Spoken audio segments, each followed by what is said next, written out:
America Iran మధ్య శాంతి ఒప్పందంపై ఉత్కంఠ కొనసాగుతూనే ఉంది. ఇరు దేశాల మధ్య సుదీర్ఘంగా చర్చలు కొనసాగుతూనే ఉన్నా ఇంకా ఓ కొలికి రాలేదు. ఇరాన్ సుప్రీం లీడర్ ముజ్తబా ఖమేనీ రహస్య ప్రాంతంలో ఉండడమే ఇందుకు కారణంగా తెలుస్తోంది. ప్రస్తుతమైన రహస్య ప్రాంతంలో ఉన్నారని, దూతల సాయంతోనే అధికారులు నాయకులకు మెసేజ్లు పంపిస్తున్నారని అమెరికా ఇంటెలిజెన్స్ వర్గాలు చెబుతున్నాయి.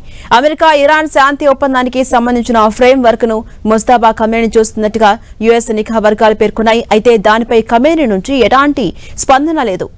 ఇరాన్ సీనియర్ అధికారులు కూడా ఖమేనీని నేరుగా సంప్రదించలేకపోవడంతో చర్చలు ఆలస్యంగా మారుతున్నాయని నిఘా వర్గాలు చెబుతున్నాయి. ఇక మరోవైపు ఖమేనీతో పాటు టెహ్రాన్కు చెందిన సీనియర్ నేతలు వారాల తరబడి బంకర్లలోనే తలదాచుకుంటున్నారు. దీంతో వీరంతా నేరుగా మాట్లాడుకోవడం లేదని సమాచారం. ఇక ఇజ్రాయెల్ జరిపిన దాడుల్లో supreme leader Ayatollah Ali Khamenei మరణించారు. అనంతరం ఆయన కుమారుడు ముజ్తబా ఖమేనీని సుప్రీం నేతగా ఎన్నుకున్నారు. అయితే ఇజ్రాయెల్ జరిపిన దాడుల్లో ముజ్తబా కూడా తీవ్రంగా గాయపడ్డారు. ఆయన ఆరోగ్యంగానే ఉన్నారని ఇరాన్ చెబుతున్నా ఇప్పటి వరకు ముజ్తబా బహిరంగంగా కనిపించలేదు, మాట్లాడలేదు. దీంతో పలు అనుమానాలు వ్యక్తమవుతున్నాయి.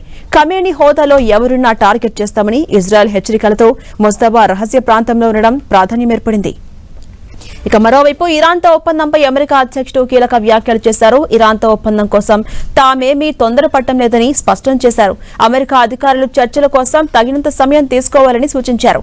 హార్ముజ్ జలసంధిలో ఇరాన్ నౌకల దిగ్బంధం కొనసాగుతుందని తెలిపారు.